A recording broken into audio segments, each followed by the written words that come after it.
Hi friends, welcome back to SS Tube. இன்றைக்கி நம்ம சேனலில் ரொம்பவே சூப்பரான எம்மியான ஒரு ஸ்நாக்ஸ் ரெசிபி தான் பார்க்க போகிறோம். பல இடங்களில் நல்லா மழை பெஞ்சு சில் கிளைமேட்டாக இருந்துக்கிட்டு இருக்குது. இந்த டைமில் உங்களுக்கு கண்டிப்பாக சூடாக ஏதாவது சாப்பிட்ணுன்னு தோணும்.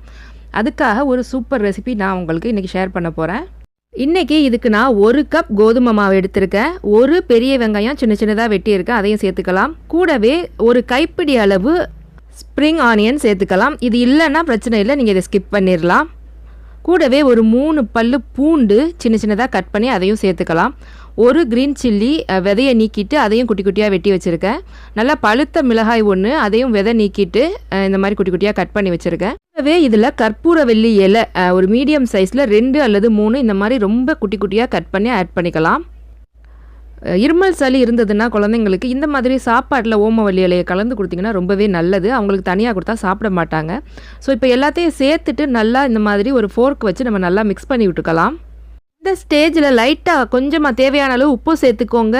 தேவைப்பட்டால் மட்டும் ஒரு 1/4 ஸ்பூன் சோடா மாவு சேர்த்துக்கோங்க. ரெக்கார்டிங்கில் மிஸ் ஆயிடுச்சுங்க, சாரி. ஸோ இப்போ இதை நல்லா மிக்ஸ் பண்ணிவிட்டு 1 கப் கோதுமை மாவு எடுத்தோம் இல்லையா, அதே அளவு தண்ணி நல்லா கொதிக்க வச்சுட்டு மாவில் சேர்த்துக்கலாம். மாவில் சேர்த்துட்டு ஒரு கரண்டியால் இந்த மாதிரி ஃபோர்க் வச்சுட்டு நல்லா நீங்கள் மிக்ஸ் பண்ணி விட்டுருங்க. கட்டி தட்டாமல் நல்லா மிக்ஸ் பண்ணிடுங்க. 1 கப் கோதுமை மாவுக்கு 1 கப் தண்ணி கரெக்டாக இருக்கும். நல்லா கொதிக்கிற தண்ணி தான் நீங்கள் சேர்க்கணும். ஆறின தண்ணியாக இருந்தால் சரியாக வராது.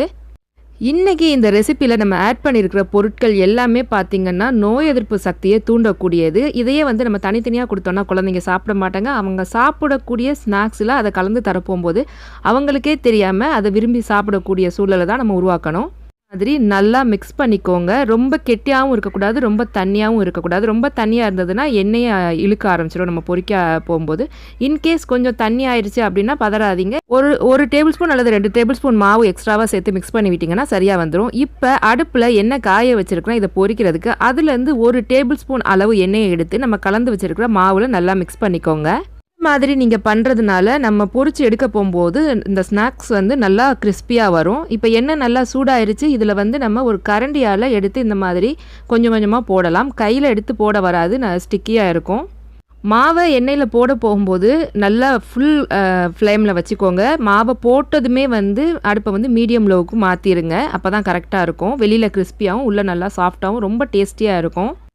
இந்த ஸ்ப்ரிங் ஆனியனில் பார்த்திங்கன்னா vitamin K, vitamin C and vitamin A அதிக அளவில் இருக்குது. குழந்தைங்களுக்கு நல்ல ஒரு நோய் எதிர்ப்பு சக்தியை தரக்கூடியது. அதே மாதிரி க்ரீன் சில்லி எடுத்துக்கிட்டிங்கன்னா அதுலேயும் விட்டமின் சியோட அளவு அதிகமாக இருக்குது. கார்லிக் பற்றி சொல்லவே வேணாம், அது ஒரு நேச்சுரல் ஆன்டிபயோட்டிக் அப்படின்னே கூட சொல்லலாம். அந்த அளவுக்கு நோய் எதிர்ப்பு சக்தியை தூண்டக்கூடியது. இதெல்லாம் நம்ம குழந்தைங்களோட சாப்பாட்டில் கலந்து கொடுக்க போகும்போது ஆட்டோமேட்டிக்காகவே அவங்களோட நோய் எதிர்ப்பு சக்தியை அதிகரிக்கிறதுக்கு சான்சஸ் இருக்குது. இப்போ பார்த்தீங்கன்னா நல்லா பொரிஞ்சிருச்சு. இந்த மாதிரி பொன்னிறமாக பொரிஞ்சதோட நம்ம இதை எண்ணெயை வடிகட்டிட்டு பிடிச்ச சாஸ் அல்லது சட்னி கூட இதை சர்வ் பண்ணிக்கலாம். மழை நேரத்துக்கு டீ அல்லது காஃபி கூட வச்சு சாப்பிட்றதுக்கு ரொம்ப சூப்பராக கிறிஸ்பியாக நல்லா டேஸ்ட்டாக இருக்குங்க. கண்டிப்பாக இதை நீங்கள் ஒரு வாட்டி ட்ரை பண்ணி பார்த்துட்டு உங்களுக்கு பிடிச்சிருந்ததுன்னா மறக்காமல் கமெண்ட்டில் என் கூட ஷேர் பண்ணிக்கோங்க. இந்த வீடியோ உங்களுக்கு பிடிச்சிருந்ததுன்னா லைக் பண்ணுங்கள், கமெண்ட் பண்ணுங்கள். மறக்காமல் உங்கள் ஃப்ரெண்ட்ஸ் அண்ட் ஃபேமிலி கூட ஷேர் பண்ணிக்கோங்க. சீக்கிரமே இன்னொரு இன்ட்ரெஸ்டிங்கான ஈஸியான ரெசிபியோட உங்களை நான் சந்திக்கிறேன். அது வரைக்கும் take care, bye. Thanks for வாட்சிங்.